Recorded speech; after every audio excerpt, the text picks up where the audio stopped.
दोस्तों, आज की कथा है अंधकासुर की कथा। अंधकासुर की कथा बहुत ही रोचक और गहन संदेश देने वाली है। ये केवल एक राक्षस की कहानी नहीं है, बल्कि ये हमें जीवन का सत्य और घमंड के परिणाम को दिखाता है।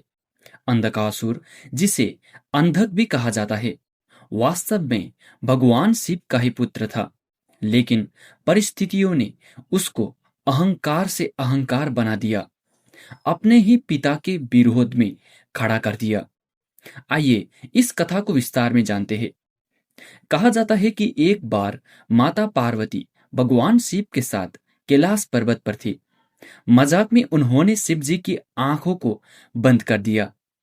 जैसे ही उन्होंने ऐसा किया, पूरा ब्रह्मांड अंधकार में डूब गया, क्योंकि शिव जी की आंखों से ही सूर्य, चंद्रमा और अग्नि का प्रकाश निकलता है। उसी समय देवी पार्वती की हथेली से पसीना टपका और उससे एक बालक उत्पन्न हुआ। यही बालक आगे चलकर अंधक कहलाया, क्योंकि उसका जन्म अंधकार के कारण हुआ था। इस बच्चे को दैत्य हिरण्यक्ष ने गोद ले लिया। असुरों के बीच उसका पालन पोषण हुआ। शिवजी की शक्ति से जन्म लेने का कारण वो अत्यंत बलशाली था, लेकिन असुरों के बीच पलने के कारण उसका स्वभाव में क्रूरता और दृष्टता आ गई।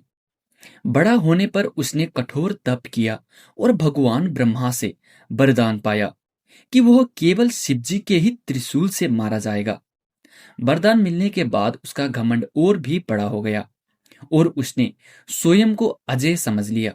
अब अंधक देवता और ऋषियों को सताने लगा। उसने चारों ओर आतंक फैलाना शुरू कर दिया।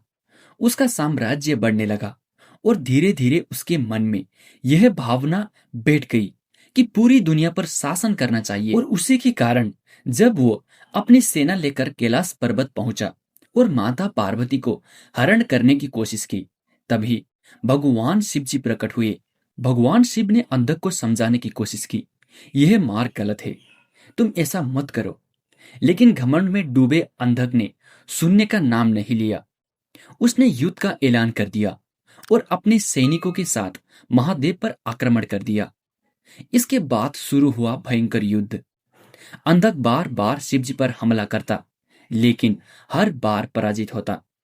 उसकी खास शक्ति ये थी कि जब भी उसके शरीर से खून की बूंद गिरती, वहां से नए नए अंधक पैदा हो जाते। ये देखकर युद्ध और भी भयानक हो गया। असंख्य अंधक शिवजी पर टूट पड़े। तब शिवजी ने देवी शक्तियों को बुला लिया। माँ योग माया, माँ काली और अन्य मातृशक्तियां प्रकट हुई और उन्होंने अंधक का खून पीना शुरू कर दिया, ताकि जमीन पर गिरते ही एक नए अंधक पैदा ना हो सके। और फिर धीरे धीरे उसकी सेना नष्ट होने लगी। अंत में अंधक सिर्फ अकेला रह गया। तब भगवान शिव जी ने अपने त्रिशूल से उसे वध कर दिया। जैसे ही त्रिशूल अंधक के शरीर में लगा, उसका अंत हो गया। वरदान भी सत्य हुआ कि वो केवल शिव जी के त्रिशूल से ही मारा जा सकता था। लेकिन कथा यहीं समाप्त नहीं होती। कहते हैं, जैसे ही अंधक मृत्यु की ओर बढ़ा, उसका घमंड टूट गया और उसे अपनी गलती का एहसास हुआ। उसने शिव जी के सामने क्षमा मांगी। महादेव, जो भोलेनाथ और करुणा के सागर कहलाते हैं, उन्होंने उसे क्षमा कर दिया और अपने गढ़ों में स्थान दे दिया। इस कथा से हमें कई गहरा संदेश मिलता है।